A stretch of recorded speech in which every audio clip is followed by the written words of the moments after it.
You worked towards something for months, maybe years. You planned it, sacrificed for it, built your entire sense of forward motion around it, and then you got it. And something felt wrong. Not wrong like failure, wrong like silence where the celebration was supposed to be. And you thought, maybe I am just ungrateful. Maybe I need a bigger goal. But that is not what is happening. And I want to explain what is. Psychologist Ben-Shahar coined a term for this experience. He called it the arrival fallacy. The belief that arriving at a goal will produce a lasting state of happiness. It never does. Not because the goal was wrong, not because you are broken, but because the brain was never designed to let you stay satisfied. Satisfaction was always meant to be temporary, because a brain that stayed satisfied would stop moving, and a brain that stops moving is a brain that stops surviving. The mechanism behind this has a name too. Hedonic adaptation. It describes the brain's tendency to return to a relatively stable emotional baseline regardless of what happens to you. Win the lottery. Lose the use of your legs. Studies show that within a year, the emotional impact of both events has largely faded toward the same baseline the person started from. Your brain adapts to the good and the bad, to the promotion, the relationship, the house, the achievement. It was not built to let any of it feel as good as you imagined it would for as long as you imagined it would. Here is the part that tends to land hardest. The anticipation of the goal almost always feels better than the achievement of it. Neuroscientist Jaak Panksepp identified a system in the brain he called the seeking system. It is the part of the brain that generates excitement, curiosity, and drive, and it runs on dopamine. But here is the critical detail. Dopamine is not the pleasure of having. Dopamine is the pleasure of wanting. The chase produces the feeling. The arrival ends it.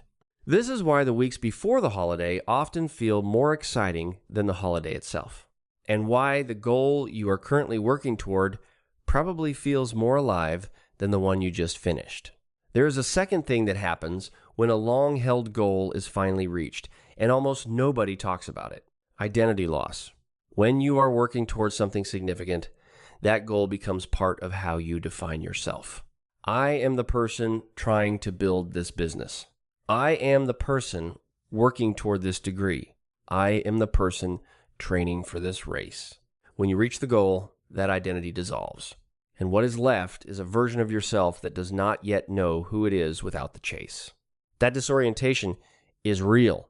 It is not ingratitude. It is a gap between who you are becoming and who you now need to become next. There is a third layer, too. Social comparison. The moment you achieve something, the benchmark moves. Someone else has done it faster, or at a higher level, or with less effort. And suddenly, the thing you worked years for feels less like an achievement and more like a starting point someone else has already left behind. This is not a character flaw. It is a cognitive habit so deeply embedded in human social behavior that psychologists have documented it across every culture ever studied.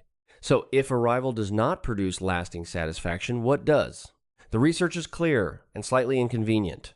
It is not the having, it is the growing. People who report the highest levels of sustained well-being are not people who have achieved the most. They are people who feel they are consistently moving towards something meaningful. The goal itself matters less than the sense of engaged progress. Psychologist Mihail Csikszentmihalyi spent decades studying this and found that the moments people report feeling most alive are not moments of achievement. They are moments of total absorption in a challenging task. He called this state flow, and it is almost never available at the destination. It is almost always available on the way there. The practical implication of all of this is something worth sitting with. Stop designing your life around destinations. Start designing it around processes you can sustain and find meaning in regardless of outcome. This does not mean stop setting goals. It means stop treating the goal as the point. The goal is the direction. The work is the experience. And the experience is the only thing you actually live inside of.